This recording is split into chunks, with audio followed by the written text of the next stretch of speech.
샬롬.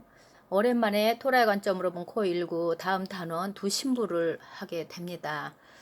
먼저 도피성은 어떤 성읍일까? 이 부분 잠깐 짚어보고 갑니다. 도피성읍은 유대인 성읍이다.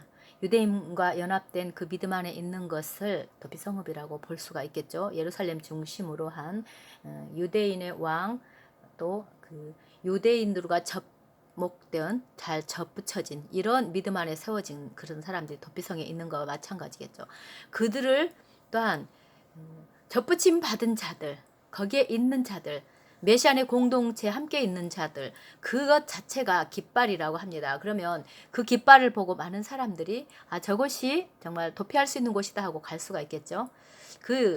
그것을 이스라엘 집을 재건하는 것은 토라라는 기준이 있답니다. 우리가 토라의 말씀으로 살고 토라를 알고 토라 속에서 하나님의 뜻을 발견하는 이런 어떤 것들이 돼야 되겠죠. 다음 단원 이제 보면은 지금까지 우리는 도피성을 향한 열정과 또 그 돌과 토라의 재연합, 이것은 아버지와 아들을 돌이라고 한다고 했죠. 그래서 그분과 또 토라와 이 제대로 된 그 믿음 안에 세워진 이런 것들을 통한 올바른 기초의 설립에 대해서 앞에 계속 이제 배워왔습니다. 오늘날 모든 나라, 민족, 방언들 가운데 이들이 이 유대 성읍에 합류하도록 부름을 받았다. 모든 인류가 받았다는 것입니다. 그렇기 때문에 이제 이 성읍으로 다가오시는 메시아와의 미래의 만남에 대해서는 관심을 가져야 되죠. 이전 장에서 보면 70개국 열방의 그 남은 자들의 중요성에 대해서 알아봤습니다. 메시아와 그들 자신을 개정하려는 갈망 가운데 잘못된 것들을 교정하려는 그런 갈망이 있어야 되고, 또 이스라엘 집으로 메시아를, 유대인의 왕 메시아를 제대로 전달할 수 있도록 그들이 받아들일 수 있도록 하는 그 역할을 우리는 맡았다는 것입니다. 그렇다면 이 이방 나라들이 나머지 사람들은 어떠한가를 생각할 때 지금 이 코19 이것은 이스라엘 집의 모임을 이것을 모일 수 있도록 가속화하도록 전 세계에 박차를 가했다는 것입니다. 그래서 지금 이 제목 안에 이것이 들어가 있는 거죠. 그런데 이 일이 있기 전에 초자연적인 사건이 이스라엘에서 일어났는데, 이것은 지금 이스라엘에 있었던 이들은 그 날짜까지 정확하고 그냥 무시하지 않잖아요. 굉장히 거기 안에 하나님의 뜻이 있는 걸 발견하죠. 자, 그것을 보는데 1성전과 2성전이 무너진 비극의 날은 아부 9일이랍니다. 그런데 그날 이들이 그 거룩한 날 기도하는 시간에 그들 위에 그 벽돌이 무너진 거예요. 그래서 이스라엘 재진학회에서 이 파괴적인 지진이 성전산 주변에 일어날 것이라고 심각한 경고를 발표했답니다. 2020년 1월 26일 날 그 살몬 박사라는 분이 그 이스라엘에 매우 강한 지진을 볼 것이다. 이것은 언제 일어날 것인가가 문제라는 거예요. 분명히 일어나긴 일어나는데, 자, 이것을 보면 메시아의 재림 직전에 에스겔 선자에 표현되어진 곡과 마곡이라고 알려진 그 전쟁이 있을 것이라고 했는데, 그 구절을 한번 보면 그날에 곡이 이스라엘을 치러 오면 내 노여움이 내 얼굴에 나타나리라. 주 하나님의 말씀이니라. 내가 질투와 맹렬한 노여움으로 말하였거니와 그날에 큰 지진이 이스라엘 땅에 일어나서 이제 어떤 나라들이 치러 올 때에 이런 일이 있을 거라는데, 지금 그것과 맞물려서 이 사건이 그 사건을 가는 가까운 시간 아닌가 이것입니다. 서쪽 벽 통곡이 벽에서 떨어진 돌에 대하여 이 지금 그 본문과 같이 우리가 이제 전쟁의 날과 얼마나 가까이 있는가 볼 수 있다는 것이죠. 앞으로 새 예루살렘을 대비해서 예루살렘의 기초까지 파괴하여 대규모 지진이 있을 것이랍니다. 그래서 지금 보면은 그런 말 지금 나오고 있습니다. 하나님의 메시아께서 다스릴 새로운 이 세계 가운데 그 나라들이 세워지기 위해서 이 땅의 것들이 많이 이렇게 이제 완전히 무너지고 새롭게 하시는 놀라운 일이 있다는 것이죠. 그래서 예수께서도 돌 하나에 돌 하나도 돌 위에 남지 않고 다 무너뜨려지리라 이 말씀을 하셨다는 것을 말씀하면서, 그 통곡의 벽에 주도적으로 일하는 납비께서 말씀하시기를, 자, 이거는 이 그 성전 파괴로 인해서 애곡하였던 날, 그날 무너진 날 금식하고 이러한 그 강력한 사건이 일어났다는 사실은 인간의 작은 영혼이 담을 수 없고, 이 표현을 이렇게 한 거예요. 헤스본, 그러니까 우리의 영혼의 깊은 반영을 반영하는 그 의문들을 불러일으키는 사건이다. 굉장히 의미 깊은 일이라는 것입니다. 이거. 그리고 이스라엘 전문가들은 이제 온 성전산이 위험하다. 또 구조공학자들도 주의가 필요하다. 여러 동안 경고해 왔다는 것입니다. 때가 가까웠다는 거죠. 그래서 이 서쪽벽 통곡의 벽으로 알려진 성전산 이 바깥쪽 제1성전은 지금 계속 있다는 것인데요. 이미 오래전에 일어나야 할 성전산을 포함한 전 구역의 대규모 지진이 곡과 마곡과 관련된 것은 아닐까 하면서 이것이 지금 겉보기에는 느닷없이 무너진 것 같지만 이것의 초자연적인 근원이 무엇일까? 뭐 때문에 무엇이 이 경고의 신호를 보냈을까 생각해 본다는 것입니다. 이 영상을 보면 뒤에서 누군가 벽에서 이렇게 구멍을 내기 위해서 움직이는 듯이 보인다는 것인데 샤피라께서 볼 때는 하나님 자신이라고 본다는 것이죠.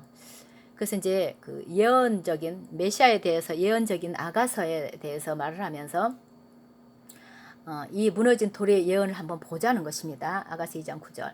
내 사랑하는 자는 노루와도 같고 어린 사슴과도 같아서 우리의 벽 뒤에 서서 창으로 들여다보며 창살 틈으로 엿보는구나. 이게 예언적인 것이라는 것입니다. 지금 오실 돌, 또 예수아, 우리 메시아에 대해서. 자, 그러면서 말씀하기를 이 예언적 지침 로드맵을 이해함과 동시에 이 본문을 현재 이스라엘에서 일어난 사건과 볼 때에 아가서를 가르침에서는 보면 아가서 가르침에서 보면 미래의 이스라엘 집에 있을 구속을 의미하는 것이라고 설명한다는 거예요. 이 사건이 미래의 이스라엘 집이 구원받을 어떤 사건들하고 같은 어떤 의미가 담겼다는 것입니다. 그래서 아까 나왔던 그 노루가 산에서 산으로, 골짜기에서 골짜기로, 나무에서 나무로, 덤불에서 덤불로, 울타리에서 울타리로 뛰어다니는 것 같이 하나님은 애굽에서 홍해로, 홍해에서 시내산으로 이렇게 돌아다니셨잖아요. 또 시내산에서 이제 앞으로 또 미래의 구속으로까지 달려가시는 모습을 노루와 같이 표현을 했다는 것입니다. 이스라엘 백성들은 애굽에서 표현하기를 애굽 땅에서 돌아다니며 이렇게 하는 하나님의 말씀의 표현처럼 하나님께서는 이스라엘의 계속 주변을 다니시면서 움직이시는 모습을 이스라엘이 알 수 있고 보았다는 것이죠. 그리고 홍해에서도 이스라엘은 하나님의 위대한 손을 보았다는 것인데 이건 뭐냐면 이 노루와 같은 성격에 뛰어다니시는 분이 이스라엘 주변에서 이렇게 항상 맴돌시면서 뛰어다니시는 것을 좀 같이 흡사하다고 이야기하는 것입니다.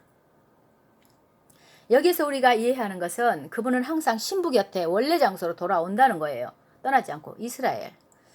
그러니 얼마나 이스라엘에 대해서 제대로 아는 게 중요합니까? 이스라엘을 정말 우리가 생각해 봐야 하는 질문은 무엇이 그분을 돌아오도록 강권하는 것인가? 어떻게 하면 돌아오실까? 자, 그러면서 이번에 서쪽벽에 일어난 이 사건과 어떻게 연관되는지에 대해서 우리가 좀 보자는 것인데 노루의 나타남과 사라짐, 노루가 나타났다 사라졌다 한단 말이에요. 그것을 우리가 좀 보자고 하면서 출애굽기에 보면 모세를 이야기합니다. 이건 제가 이제 살짝 넘어갈게요. 모세가 미디안으로 갔죠. 애굽에서 그 지도자로 이렇게 세워질 모세가 갔다가 또 나타났다가 또 하는 이런 장면들을 보면서 하나님께서 메시아께서도 그렇게 나타났다가 또 사라지셨다가 이런 모습들을 같이 비춰주면서 설명하면서 앞으로 그 메시아께서 그렇게 우리 이스라엘 신부 앞에 나타나고 숨겨지고 하는 모습 우리에게 설명해 주면서 그 메시아가 어떠한 분인지 어떻게 나타나실 것인지 신부인 이스라엘 또 접붙여진 신부 이들이 어떤 이 역할을 해야 된다는 걸 지금 말씀해 주고자 하는 것입니다. 이 역할이 있습니다. 자, 그러면 여기서 보면은 마치 노루처럼 한순간에 보이고 사라지고 다시 나타나고 이 첫 번째 구속자는 유대인들에게 나타나고 사라지고 또 적절한 시기에 나타나고 사라지고 절대 떠나지 않으시죠. 그래서 미래의 구속자도 이렇게 나타날 것이고 또 숨겨질 것이고 이런 것이 모습이 같은 것을 우리에게 이제 구체적으로 이야기해 주시면서 예수아를 잘 보도록 하십니다. 그 신부 곁에 계신 메시아를 잘 볼 수 있도록.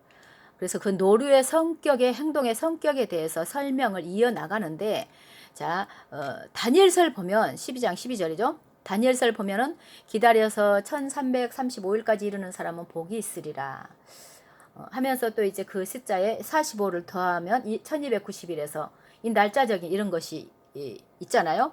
이것은 메시아께서 나타나셨다 또다시 나타나셨다 하는 숨겨주셨다 하는 것들을 설명할 때 이것을 지금 말씀하시면서 하나님 메시아께서 이스라엘에게 어떻게 이렇게 떠나지 않고 나타나시고 또 숨겨지시고 하는 것들을 우리에게 또 이제 말씀을 통해서 이해를 시켜주시는 것입니다. 자, 그러면서 이제 마지막 구속자가 이제 그 모세처럼 나타났다 사라진 모세처럼 예수께서도 그 아가서에 말씀하신 것처럼 이스라엘에게 그렇게 하실 텐데 자 이제 보면은 특히 우리가 곡과 마곡의 한 부분이 될 가능성이 높은 그 지진을 준비할 때에 이 모든 것들도 또 명확해진다고 말을 합니다. 그러면서 아가서를 풀어내는데 이게 어떻게 간지 좀 주의 깊게 봅시다.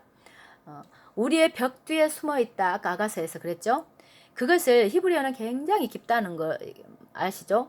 그래서 그 벽 뒤에가 제가 이렇게 좀 쉽게 그냥 넘어갑니다. 우리의 벽 뒤에 숨어 있다. 신부와 메시아의 관계 속에 뭔가 벽이 있습니다.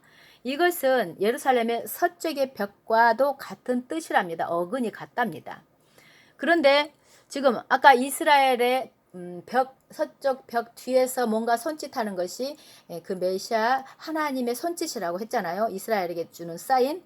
그와 같이 똑같이 지금 아가서에서 보면 신랑이 신분이 신부와의 그 벽 사이에서 뭔가 사인을 보냅니다. 나를 좀 그 자유하게 해달라는 어떤 사인을 보내는데 그게 놀라운 어떤 우리의 역할을 일러주고자 하는 것입니다. 아까 그 반대쪽에 서 있는 메시아가 서쪽 벽을 통해서 그의 재림을 위해서 오시기 위해서 신부가 나타나기를 바라보고 계시는 것을 시사한다. 이스라엘에게 어떤 사인을 보냈죠. 이제 곧 오실 분께서. 그래서 이 바라본다는 그 행위는 성읍의 거주자들 위해서 머무는 하나님의 감독권을 의미한다. 떠나지 않고 돌보고 통제하신다는 거예요. 항상. 신부가 신랑 오심을 준비하는 동안 이스라엘이 준비하고 접붙인 자들이 준비하는 동안 그분의 세키나는 항상 신부 위에 머물고 계신다. 그 말씀을 우리에게 굳이 이야기해 주시는 것은 이스라엘을 바라보는 우리 시야가 우리 교회 시야가 바뀌어야 된다는 것입니다. 메시아이신 이 노루가 그 성읍에 있는 그 건축자들, 이것은 유대인들 말하고 접붙여진 자들만 완전히 떠나지 않으셨다는 걸 말하면서 그들이 명확히 볼 수 없는 방법으로 그들의 일을 항상 감독하고 계신다는 거예요. 주변에서 관심을 갖고 뭔가 하신다는 거죠. 그래서 아가서에서 보면은 그 아가서에서 2장 9절에 나온 그 벽 뒤에 숨어 있는 그분, 그 벽은 절대 이제 파괴되지 않으리라고 하는 성전의 벽을 의미하기도 하는데 그 서쪽 벽은 사실은 신의 산을 의미하기도 한다 하면서 뭔가를 또 이야기해 주는 것이 뭐 있냐면은 이것은 신의 산과 서쪽 벽이 모두 코텔이라는 불리는 그 하나의 단어로 불리는 이유는 두 장소에 머물렀던 셰키나와 연관이 있다. 이것은 어떻게 설명해 주냐면은 항상 하나님이 그 이스라엘 백성 가운데 함께 있는 것을 말하면서 지금 유대인을 부활시키기 위해서 세 번째 날 신의 산에 언약하고 나타나셨잖아요. 준비하고 나타낸 것처럼 또 이삭을 부활시킨 세 번째 날에 나타나셨던 것처럼 또 셋째 날 메시아를 부활시킨 것처럼 셋째 날 신부를 부활시킬 것이라 라는 것을 여기에서 말해주면서 같다. 우리를 부활시키는 것에서 다시 부활시키실 것이다. 과거에 있었던 것처럼. 그러나 여기에서 중요한 것은 이 신부와 신랑의 관계는 복잡한 상호 의존성이 있다. 신부가 뭔가 해야 된다는 것입니다. 아까 말했던 그 벽을 지금 설명하는데 이것을 제가 이제 조금 넘어가면서 쉽게 말하자면 작은 구멍과도 같은 장소로서 내려다보면서 들여다보면서 작은 그 균열 틈 사이로 뭔가를 말을 하죠. 근데 그것을 풀어보면 이것이 바로 감옥이라는 뜻이랍니다. 그러면 신랑 메시아가 예수아가 지금 감옥에 갇혀 있다는 거예요. 감옥에 갇혀 있으면서 신부에게 뭔가 사인을 보냅니다. 네가 할 일이 있다. 나를 위해서. 신부에게. 그래서 항상 신부와 멀리 떨어져서 감옥에 갇힌 분이 뭔가 갇혀서 나오지 못하는 모습으로 계신 분이 신랑이신데 어떤 이유인지 굉장한 신비에 가까운 어떤 것은 뭐냐면 신부가 신랑을 자유케 할 능력이 있다는 것입니다. 신부에게. 그의 신부를 바라보고 있어요. 그래서 신랑이 메시아가 그냥 혼자 오시지 않고 신랑을 자유롭게 하기 위해 신부는 그녀의 말로 감옥을 깨부셔야 되는 일이 있다는 것입니다. 신부가 그 역할을. 그러면 그 감옥이 무엇일까요? 자, 아까 아가서에 보면 내 목소리를 듣게 하라. 내 소리는 부드럽고 네 얼굴은 아름답구나. 네가 뭔가 소리를 내라. 네 얼굴을 드러내라. 뭔가를 해라. 지금 여기서 뭐라고 하시냐면 이 코일구 위기가 인류에게 굉장한 파괴를 가져온 건 사실이지만 사실은 또 그 이스라엘 접붙인 자 신부가 그녀의 자신들의 구속을 위해서 신랑에게 뭔가 부르짖는 그런 부르짖기 위한 도구로 이번에 코일구를 주셨다는 것입니다. 이 기간 동안에 그것을 할 수 있도록 이스라엘과 접붙인 자들이 부르짖는 어떤 역할이 있다는 거예요. 왜? 신랑이 혼자 오시지 않고 신부가 그 신랑이 움직일 수 있는 뭔가를 해야 되기 때문에 예수야 자신이 이스라엘 집과 다시 연합할 것인데요. 연합은 하실 것인데 이 마지막 벽이 있습니다. 에돔의 벽. 이것을 무너뜨리는 것은 신부의 목소리라는 것입니다. 그러면 우리가 에돔 하면 앞에서 계속 오신 분들은 알죠? 이제 하나님이 도피성을 건설하고 신랑을 찬양하며 높이기 위해서 우리 모두를 필요로 하신다는 것을 지금 여기에서 우리 가르쳐주면서 이게 말세 우리에게 주시는 지상 명령이 되어야 된다는 것입니다. 우리의 역할 정확히 알아야 되겠죠. 그래서 지금 아까 에돔은 그의 신부 이스라엘과 예수아를 유대인의 왕 예수아를 분리시킨 영적인 힘이라고 그랬는데 성경에 많은 부분 짚어줬죠. 그래서 우리는 메시아께서 에돔이라는 이 자신의 감옥문을 돌파할 수 있도록 메시아께서 돌파할 수 있도록 우리의 목소리를 높여서 그분께 권능을 부여해 드리는 역할을 해야 된다는 것입니다. 이 신부의 역할이 얼마나 동역자인 거죠. 이것이 바로 우리가 받은 명령인데 이 신부는 지금 자신의 그 신랑이 메시아가 갇혀있네 잘못된 성읍에 갇혀있구나 이 사실을 깨닫고 이제 의심을 하면서 그런가 사실이네 하면서 증명하기 위해서 어떤 말을 합니다. 아가서에서 보면 내 사랑하는 지 희고도 불고 많은 사람 가운데 뛰어나구나. 이 말씀이 히브리어로 풀면 그분이 이제 결혼식을 해야 되는데 결혼식에 두 가지 다른 모습으로 나타나서 맞닥뜨리신다는 거예요. 한 번은 정결하고 명확하고 흠이 없다의 뜻인 짜하으로 나타나고 다른 한 번은 북다. 피투성이의 뜻은 에돔의 영 알죠? 그렇게 나타나는데 이게 뭐냐면 두 명의 다른 신부를 만나는 듯 보여지는 의미가 여기 담겨 있다는 것입니다. 자, 그런데 이게 얼마나 무서운지 중요한 부분은 우리가 지금 선택의 여지가 있다는 것입니다. 그를 감옥에 가둔 신부와 그가 자유하도록 도운 신부가 둘이 있는데 자, 그를 성읍에 가둬둔 자들은 측량할 수 없는 그분의 증노를 만날 것이다. 이 인류가 이렇게 맞닥뜨려서 엄청난 진노 가운데 갈 것이고 에돔의 포로기에 갇혀있는 신랑을 그분의 여정을 도와서 나오게 한 사람들은 그날의 위대한 자비를 경험할 것이 이 두 신부 모습입니다. 그럼 옛 성읍에 대해서 우리가 또 알아야 되는데 배웠죠. 옛 성읍은 이스라엘과 그 유대인의 왕 예수아를 만나서 알아볼 수 있도록 하는 이런 것 가운데 지금 우리가 도와야 되는 입장인데 오히려 이것을 막는 것. 유대인과 이스라엘이 메시아 예수아를 알아보지 못하도록 하는 것. 그냥 이스라엘은 끝났다라든지 뭐 다른 여러 가지 있잖아요. 그들이 만나는데 장애되는 것. 사역 중에서도 자신들이 하고 있는 사역이 그렇게 반대되는 사역이라는 것조차 알지 못하는 분들도 사실은 계신다는 거예요. 알면 하겠습니까? 하나님을 대적하는 것인데 그래서 이런 부분에서 잘 깨닫는 이 너무나 놀라운 이 메시지가 있는 것입니다. 자신이 어떤 신부로 지금 되어 있는지. 그래서 에돔은 지금 이스라엘로부터 그를 분리한 벽을 에돔이라고 부르는데 이스라엘로부터 못 만나도록 하는 에돔은 그의 신부 이스라엘로부터 예수아를 분리한 영적인 힘이다. 이게 영적인 힘인데 겉으로 볼 때 잘 모른다는 거예요. 우리가 신앙생활 하는 모습에서.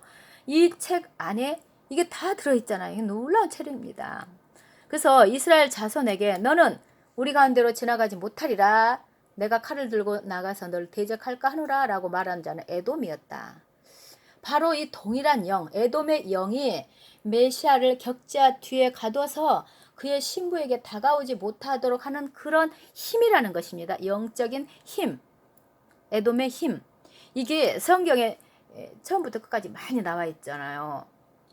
보면은 이 책에서도 이제 굵게만 봐도 조금 전에 봤던 에돔의 왕이 이 하나님 나라 백성들이 가나안을 가는데 딱 가로막고 이유도 이렇게 분명치 않게 가로막고 있는 거라든지, 또 이스라엘에 출애굽할 때 허다한 잡족들이 와서 우상 숭배하게 만드는 것이라든지, 또 10명의 형이 그 메시아를 상징하는 요셉을 또 이스라엘을 상징하는 그 아버지와 갈라놓은 상태, 이런 것도 그렇고, 지금도 보면은 그런 역할을 하는 이방인들, 이게 다 에돔의 영에 의해서 움직인다고, 이 부분이 참 정말 잘 되어 있습니다.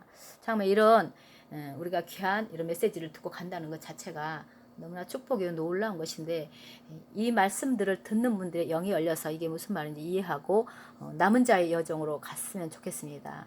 앞으로 나오는 그 남은 자 리브가도 엄청 그 남은 자들에 대해서 나온 거예요. 그리고 앞으로도 이제 또 하나님이 또 하시면 그 다음 단계들을 지금 준비하고 계시는데 우리가 잘 따라갈 수 있기를 원합니다. 샬롬.